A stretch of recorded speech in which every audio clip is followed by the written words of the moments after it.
growing of the coconuts and all the things will bring more of livelihood for the farmers and all those people. So, if you encourage the use of the coir textile in the road construction, then it will have lot of.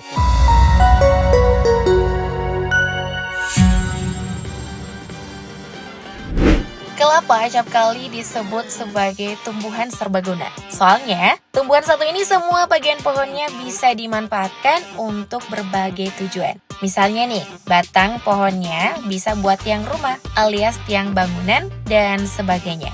Terus daunnya bisa dipakai buat atap rumah dan buahnya sangat cocok diminum kala terik matahari. Jangan lupa tambahkan es batu dan sirup DHT biar lebih mantap. Nah kalau gitu kira-kira sabut kelapanya bisa diapain nih guys selain buat bakar-bakar sate? Kalian ada yang tahu? Ternyata bagian kelapa yang satu ini bisa buat bahan baku jalanan. Pada penasaran kan gimana caranya?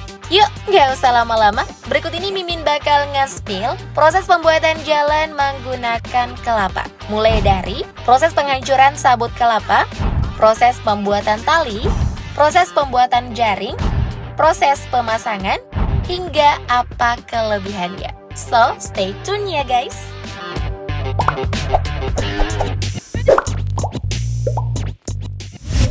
Sebelum masuk ke proses pembuatannya, Mimin mau tanya nih guys. Kalian tahu nggak kalau ada yang disebut dengan geotekstil? Nah, produk satu ini berupa lembaran tipis yang fleksibel dan berpori yang digunakan untuk menjaga kestabilan kadar air dalam tanah. Biasanya inovasi satu ini banyak digunakan pada lahan dengan tekstur tanah becek atau berlumpur. Dan salah satu produk geotekstil yang super inovatif sekali yakni sabut kelapa. Jika dilihat secara sekilas, memang sih guys, sabut kelapa terlihat sangat mudah lapuk dan tidak kuat seperti tali-tali lain. Tapi nyatanya, jika dibentuk sedemikian rupa, produk satu ini juga bisa menjadi material yang menjanjikan. Adapun langkah pembuatannya, yang pertama, yakni menyiapkan sabut kelapanya terlebih dahulu. Jangan lupa, siapkan sebanyak-banyaknya. Setelah itu, sabut kelapanya harus dikeringkan terlebih dahulu untuk menghilangkan kadar air yang ada di dalamnya. Jika sudah kering, maka sabut kelapanya sudah bisa dihancurkan. Adapun cara menghancurkannya, yakni dengan menggunakan mesin. Nantinya ada mesin bernama conveyor yang berfungsi untuk membawa sabut kelapa menuju mesin crusher. Pada mesin crusher, sabut kelapa akan dihancurkan hingga membentuk sabut kelapa yang tipis. Setelah dihancurkan, sabut tersebut kemudian dibawa ke tempat penyimpanan untuk dikeringkan kembali. Kemudian dimasukkan kembali ke mesin conveyor untuk dialihkan ke mesin pengurai sabut kelapa. Di mesin inilah sabut kelapa tadi akan berubah menjadi serat halus yang bersih dan bebas dari kotoran. Setelah itu, serat-serat tadi sudah dapat dipintal menjadi tali. Kira-kira bagaimana ya caranya? Nah, untuk pemintalan serat sabut kelapa tadi menjadi tali, caranya ada dua nih guys. Yakni ada yang dipintal secara manual dan ada yang dipintal menggunakan mesin. Untuk pemintalan secara manual sendiri dilakukan dengan cara mengumpulkan serat-serat halus dari sabut kelapa. Setelah itu seratnya diputar-putar gitu guys, biar padat dan terikat satu sama lain. Terus biar talinya jadi panjang, orang yang sedang memintal harus jalan mundur gitu, sambil terus-menerus menambahkan serat halus pada tali yang sudah jadi. Dengan demikian, tali dari sabut kelapa ini bisa jadi lebih panjang lagi. Terlihat susah-susah gampang ya guys. Adapun cara pemintalannya dengan mesin, ya tentu lebih mudah dong. Cukup dengan mengarahkan serat-serat halus sabut kelapa ke dalam mesin, maka selanjutnya mesin akan memintalnya menjadi tali sabut kelapa secara otomatis. Bahkan yang lebih keren dari memintal pakai mesin, tali yang sudah selesai dipintal bahkan otomatis tergulung ke dalam sebuah wadah. Jadi nggak perlu takut deh guys, talinya bakal kusut atau awut-awutan. Gimana? Keren kan inovasinya? Nah, kalau udah jadi tali kayak gini, langkah selanjutnya adalah proses pembuatan jaring. Di proses ini nih, sabut kelapa tadi sudah hampir jadi produk geotekstil. Adapun cara pembuatannya alias cara menganyamnya juga bisa dilakukan dengan dua cara. Bisa dianyam secara manual dengan menggunakan tangan dan juga bisa dianyam dengan menggunakan mesin. Untuk cara manual sendiri, prosesnya mirip dengan menenun benang menjadi kain, yaitu tali sabut kelapa bakal disusun secara vertikal terlebih dahulu, lalu dipasang pada alat anyam. Setelah itu, tali horizontal yang akan dimasukkan di sela-sela tali vertikal tadi bakal dipasang secara manual menggunakan tangan. Ya, semacam dilempar gitu guys dari ujung ke ujung. Habis itu, tali vertikalnya akan ganti posisi atas bawah sembari dirapatkan.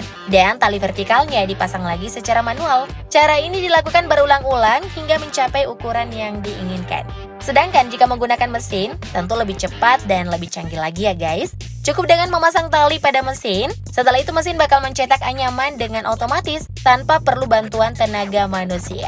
Selain itu, hasil dari anyaman mesin tentu lebih cepat dan lebih kencang dibanding anyaman manual.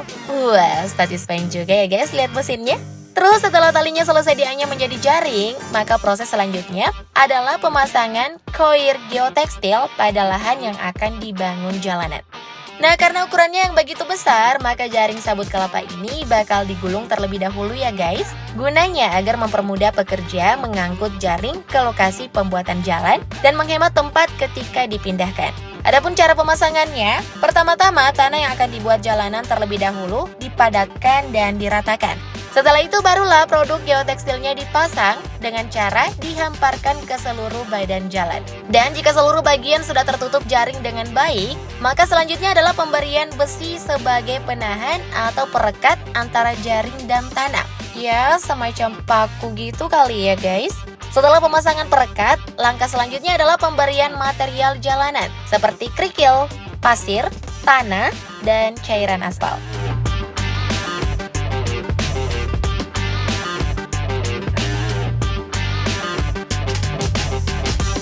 Material-material ini bakal diratakan di atas jaring yang sudah dipasang tadi ya guys, sehingga jaringnya bakal jadi penopang untuk material-material yang berada di atasnya. Lalu, kenapa sih harus pakai jaring? Ternyata tidak hanya berfungsi untuk menjaga kestabilan tanah, produk geotekstil seperti jaring sabut kelapa juga memiliki beberapa keunggulan lainnya loh guys. Beberapa di antaranya, yakni sebagai pencegah terbentuknya saluran air dalam tanah, kemudian menjadi lapisan tambahan bagi tanah saat melawan hujan dan angin. Selain itu, produk geotekstil juga dapat memperkuat tanah sehingga strukturnya tidak mudah rusak maupun berubah. Tapi secara umum, ada 3 kelebihan dari produk satu ini guys. Yang pertama, yakni sebagai filter atau penyaring antara air dan partikel tanah. Kedua, yakni sebagai separator atau pemisah antara tanah lunak dan material yang berada di atasnya. Hal ini dikarenakan adanya daya mulur yang baik pada geotekstil sehingga bisa menahan adanya gaya gesek. Dan yang terakhir, tentu sebagai stabilisator yang baik ya guys. Widih, keren juga nih kalau gini. Daripada jadi limbah, mending dimanfaatin buat menjaga kualitas jalan ya guys. Soalnya ya gitu deh, jalan di negeri kelas 62 banyak yang berair gitu. Nah, menurut kalian gimana nih? Cocok nggak kalau inovasi satu ini dipakai di negeri tercinta? So, kalau kalian ada tanggapan dan komentar, silahkan drop di bawah ya. Thank you, update lovers!